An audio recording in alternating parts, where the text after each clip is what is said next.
New Orleans, 1998. The Mahalia Jackson Theater glowed like a warm ember in the humid southern night, its doors wide open as fans poured in for an evening with Stevie Wonder. Inside, the atmosphere pulsed with soul, people laughing, talking, hugging, the kind of energy only New Orleans could create. The lights were low, the band warming up with smooth runs that rippled across the room, and the smell of old velvet seats mixed with perfume and excitement. Stevie stood backstage, gently, tapping the side of his keyboard as he listened to the audience settle. Tonight felt light, joyful, but beneath that joy, something else stirred. A presence, a voice he had not yet heard but somehow felt, faint, warm, like an old memory calling through the air. In the center left aisle sat Evelyn Carter, a 72-year-old blind grandmother with silver hair braided neatly over her shoulder. She held her cane across her lap, her fingers tracing its handle as she waited in quiet anticipation. Evelyn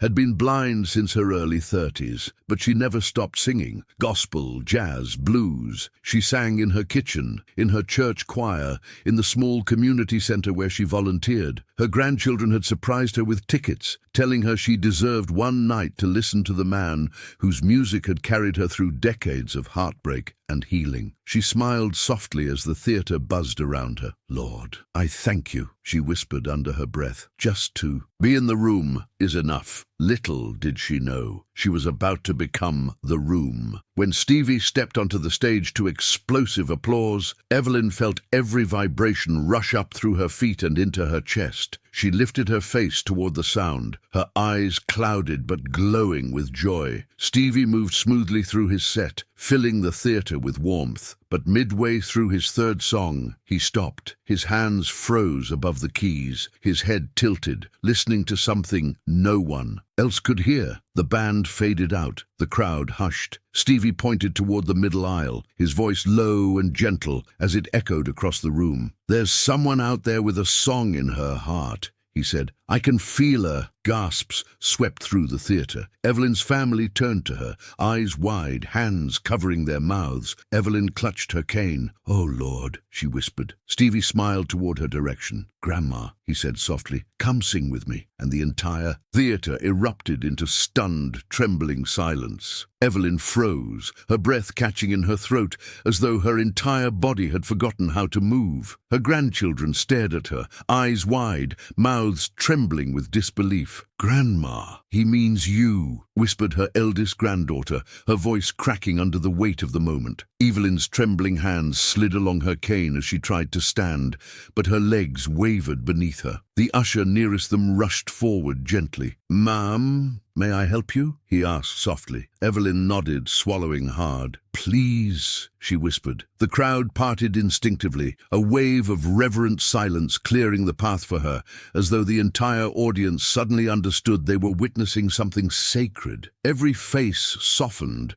hands reached out, not to grab, but to support her if she slipped. And the closer she moved toward the stage, the more the energy shifted, hearts tightening, tears rising before a note had even been sung. Stevie remained still at the center of the stage, his hand extended slightly in Evelyn's direction as though guiding her with nothing but presence. "Come on, Grandma," he said warmly. "I've been waiting to hear your voice." Evelyn reached the stairs, clutching the railing with trembling hands as she lifted her foot to the first step. Her granddaughter followed just behind, whispering, "You're okay, Grandma. You got this." The audience watched with breath held tight. The theater so quiet that the soft scrape of Evelyn's shoes against the stairs became the loudest sound in the room. Stevie stepped forward, sensing her movement, and reached out gently. Evelyn's fingers brushed his hand, and she gasped softly, as if the moment had hit her all at once. "Mr. Stevie," she whispered, her voice quivering. Stevie chuckled tenderly. "Just Stevie's fine, Grandma." He guided her to the center of the stage beneath the warm glow of the spotlight. Evelyn stood there, her cane tucked into her elbow, her silver hair shimmering beneath the lights. The crowd looked up at her as though witnessing an angel step into view. Evelyn lifted one hand toward Stevie, touching his shoulder lightly to orient herself. "I never thought," she began, but emotion strangled her words. Stevie squeezed her hand. "Tonight," he said softly, "you're not just here to listen, You're here to sing." Gasps and sniffles rippled across the audience. Evelyn pressed a hand to her chest, trying to steady her breathing, overwhelmed not by fear but by gratitude so deep it shook her to her core. Stevie slipped the microphone from its stand and gently placed it into her hands. Evelyn swallowed, lifting it slowly to her lips. And as the entire theatre leaned forward in a breathless hush, a 72-year-old blind grandmother prepared to release a lifetime of soul. Evelyn stood trembling beneath the spotlight, the microphone cold and unfamiliar in her wrinkled hands. She lifted her face toward the warmth of the stage lights, her clouded eyes fluttering closed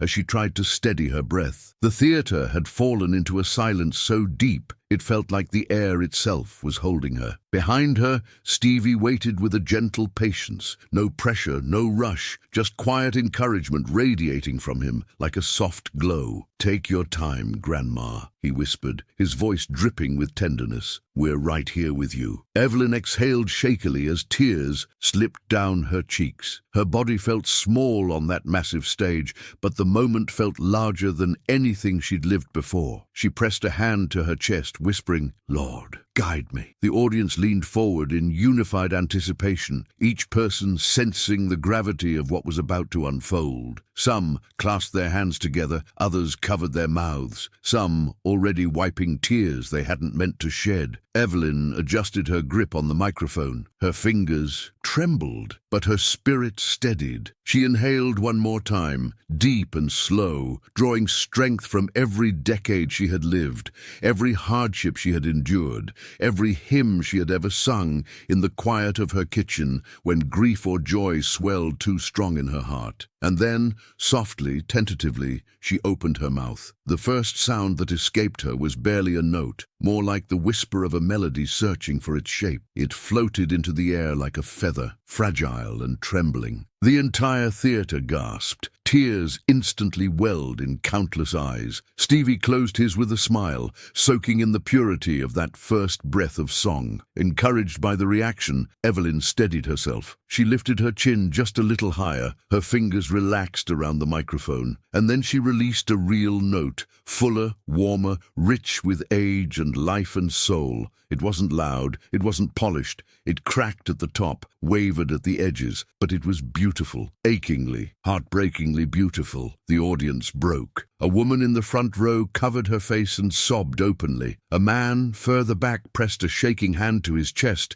as though the sound had reached directly into him. A soft moan of awe rippled across the balcony. Stevie lowered his head reverently, placing a hand gently over his heart. "Yes," he whispered, "sing it, Grandma." And in that moment, as her trembling voice filled the Mahalia Jackson Theater, Evelyn Carter, blind grandmother, lifelong singer, quiet soul, became the beating heart of the entire room. Evelyn's voice lingered in the air, trembling but warm, quivering but unmistakably full of soul. The first true note had unlocked something deep within her, something she hadn't allowed to rise in years. She clutched the microphone more securely, her knuckles still shaking but her spirit growing steadier. Stevie stepped a half step back, not to distance himself, but to open the stage for her, to let her presence fill the room entirely. The band remained motionless, reverent, as if afraid even a soft chord might overwhelm the fragile beauty she was pouring into the microphone. Evelyn inhaled again, and when she released the next line, her voice carried more shape, still trembling, still weathered with age, but now glowing with memory, with history, with a lifetime of love and sorrow woven into every note. The audience was undone, utterly undone. A middle-aged man leaned forward with both hands, gripping the back of the seat in front of him, his face collapsing into tears he didn't bother to hide. A young woman near the aisle clutched her chest, whispering, "Oh God," as the sound washed over her. An elderly couple in the balcony held each other tightly, crying quietly together. Evelyn's voice didn't soar. It lifted gently, like a lantern rising slowly through the dark, illuminating everything it touched. She reached for a higher note and it cracked, but even the crack felt sacred, causing the audience to weep even harder. She wasn't performing, she was revealing every year she had lived, every heartbreak she had survived, every joy she had carried like a secret between her ribs. Stevie closed his eyes, humming softly beneath her, offering a quiet cushion of harmony that wrapped around her trembling notes without overshadowing them. Evelyn heard his hum, felt it in the floor beneath her feet, and her chin quivered as she pressed deeper into the moment. She leaned into the microphone and released a third note, longer, richer, shaped with trembling grace. The theater erupted into sobs. Shoulders shook. People covered their mouths. Hands reached toward her as though trying to catch the sound before it faded. Stevie whispered, "That's it, Grandma. Let it out." And Evelyn did. Her voice wove through the silence like a prayer, fragile yet strong, cracked yet whole. By the time her note faded into stillness, the audience wasn't just listening, they were transformed, holding the weight of her soul in their hands. Evelyn breathed out slowly, her entire body trembling from the force of releasing emotions she hadn't let rise in decades. The microphone quivered against her palm as she steadied herself, and Stevie gently placed his hand over hers, warm, grounding, loving. "You're doing beautifully," he murmured, his voice like soft velvet guiding her through the moment. Evelyn nodded faintly, tears slipping down her wrinkled cheeks. She lifted her chin, letting the heat of the stage lights wash over her face, and inhaled again, this time deeper, braver. The room felt alive beneath her feet. She could feel the air shift, the audience leaning in, their hearts pulsing in rhythm with her own. And then she began to sing once more. This note came from a different place, lower, richer, carrying the weight of a lifetime spent loving and hurting and healing. It rolled out like warm honey, trembling at the edges, but filled with a depth only age and experience could give. The audience reacted instantly. Soft cries broke throughout the theater like tiny glass cracks spreading through a window pane. A young man buried his face into his hands. A grandmother in the third row lifted both palms toward the stage, as though blessing Evelyn with every ounce of strength she had left. Even the ushers, stoic, composed, stood frozen, tears streaking silently down their cheeks. Evelyn's voice wavered as she tried to hold the note, and when it finally cracked, the crowd sobbed harder. The crack didn't signal weakness, it revealed truth. Her soul was laid bare in that sound, raw and beautiful, fragile and unfiltered. Stevie began humming again, just barely, adding a soft cushion beneath her note. His harmony wrapped around her voice like a warm embrace, lifting it gently, giving it wings. Evelyn felt it, the support, the love, the connection, and something inside her broke open in the best possible way. She released another string of notes, not quite a melody, but a trembling run of emotion, shaky yet brave, shaped by the entire weight of her years. It didn't matter that her voice wasn't smooth. It didn't matter that the notes cracked or drifted. Every sound she created was soaked in authenticity. The crowd hung onto each trembling syllable as though it were the last breath of a hymn. Stevie whispered, "Sing it, Grandma. Sing it all." Evelyn pressed her hand to her chest again, the microphone close, her voice quivering through the theater like a tender confession. And with each fragile sound she released, the audience sank deeper into tears, overwhelmed by the purity of a 72-year-old blind woman giving the world the most honest song it had ever heard. Evelyn's breath trembled as she lowered the microphone just an inch, her entire body quivering with the weight of everything she was feeling. The applause had not begun yet. No one dared break the sacred silence she had created. Stevie stepped closer, his hand sliding gently along her back, in a gesture so tender it sent another wave of emotion through the room. "You're not alone," he whispered. The words were simple, but something in the way he said them made Evelyn inhale sharply, her chin trembling as she steadied herself. She lifted the microphone again, her fingers brushing Stevie's as if drawing strength from the contact. The theater pulsed with anticipation. 90 years of lives, stories, and emotions converging into one fragile moment centered on a grandmother who had never expected to stand under a spotlight again. Evelyn inhaled, held it, then released another note. This one was deeper, shaped by a trembling courage that felt new and yet familiar to her bones. It quivered in the air like a small bird taking flight for the first time, unsure but determined. The note floated across the theater, fragile but warm, holding traces of gospel hymns she had sung in her kitchen, blues she hummed during hard times, lullabies she whispered to babies now grown. Her voice cracked again, but the crack was so honest, so human, that the audience collapsed into sobs. A woman near the front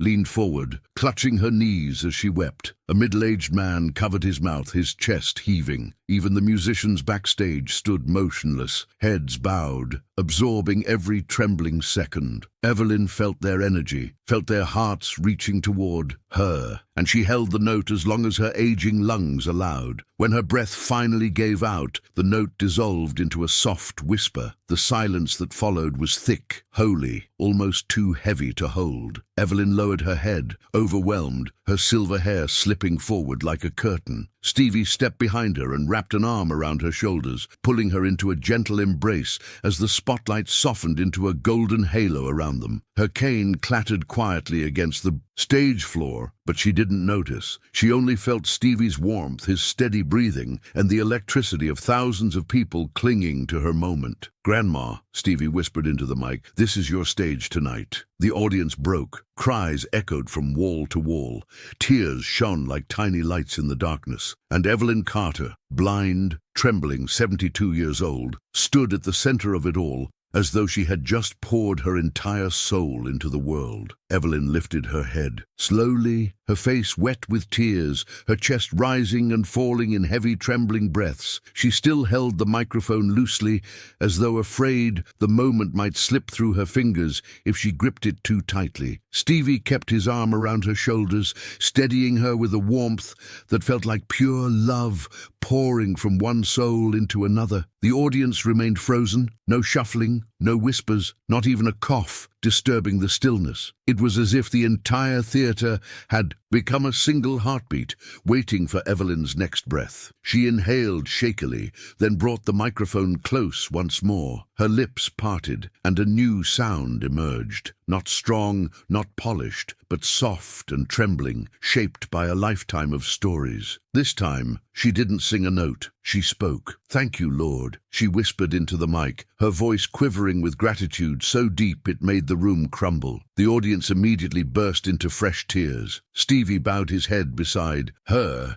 moved beyond words. Then, without warning, Evelyn began to hum, a quiet, tender hum that vibrated like a prayer rising from the deepest part of her being. The melody drifted through the room with the softness of warm rain, soaking every heart it touched. The hum was fragile, dotted with tiny cracks, moments where her breath nearly failed her, but each imperfection only made it more beautiful. People began to sway gently in their seats, hands pressed to their hearts, whispering, "My God," through trembling lips. Evelyn reached for one last note, lifting her chin as though offering it to the heavens. Her voice wavered, broke, then rose again with sheer willpower. The note wasn't loud, it wasn't long, but it carried decades of love, grief, faith, and resilience. And when it finally faded into silence, the theater didn't just applaud, they collapsed. The eruption was instantaneous and overwhelming. Every person in the building stood as one, their applause crashing through the room like thunder. People cried openly, reaching for strangers to steady themselves. A young man pressed both hands over his mouth, shoulders shaking uncontrollably. An elderly woman fell into her daughter's arms, sobbing. Stevie tightened his arm around Evelyn, lifting his microphone toward the crowd with his free hand. "Ladies and gentlemen," he said, voice thick with emotion, "this is Miss Evelyn Carter." The crowd roared louder. Evelyn covered her mouth with a trembling hand, overwhelmed by the love pouring toward her. Stevie turned to her again, placing a gentle kiss on her forehead. "Grandma," he whispered softly, "you just reminded all of us what soul really is." She broke down, leaning into him as tears soaked his shoulder. And as the applause continued, rising, falling, rising again, every person in that theater knew they had witnessed something they would carry for the rest of their lives. Evelyn Carter had sung one trembling note, and turned the world into a room full of weeping hearts. Backstage, the moment Evelyn stepped beyond the curtains, her legs finally gave out beneath her. Her granddaughter rushed forward, catching her just before she fell, whispering, "Grandma, you did it. Oh my God, you did it." Evelyn collapsed into her granddaughter's arms, her chest heaving in a mixture of shock, relief, and overwhelming gratitude. "Baby," she whispered, voice shaking, "I thought my singing days were done." Tears streamed down her cheeks as her family gathered around her, touching her hands, her shoulders, her face as though she had just returned from someplace holy. Stevie approached slowly, giving her space but unable to pull himself away from the gravitational pull of her presence. He knelt in front of her, his face warm with reverence. "Miss Evelyn," he said gently, "you blessed all of us tonight." Evelyn covered her face with her palms, shaking her head in disbelief. I didn't think I had anything left to give," she whispered. Stevie placed a hand over hers. "You just gave the whole world something they'll never forget." Band members gathered around them, some with red eyes, others wiping tears they didn't bother hiding. A drummer whispered, "Ma'am, that was the purest thing I've ever heard." One of the backup singers knelt beside Evelyn, placing a hand on her knee as tears rolled freely down her face. "You reminded me why I started singing," she said softly. Even the stagehands, the ones who'd seen countless shows, countless stars, stood in the background in stunned silence, their hands resting over their hearts. Evelyn reached out blindly, searching for Stevie's hand again, and he clasped it instantly. She squeezed it with surprising strength. "I felt alive," she whispered,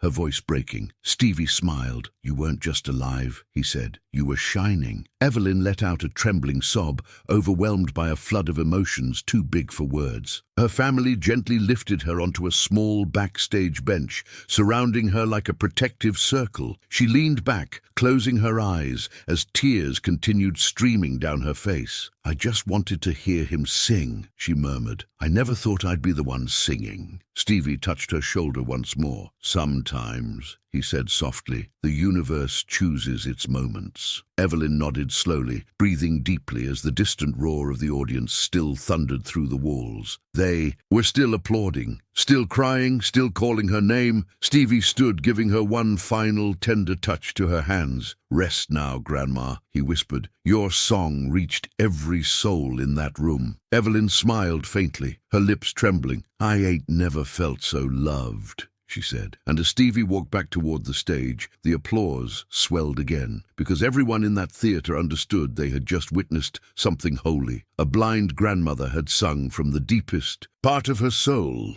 and the world had wept with her.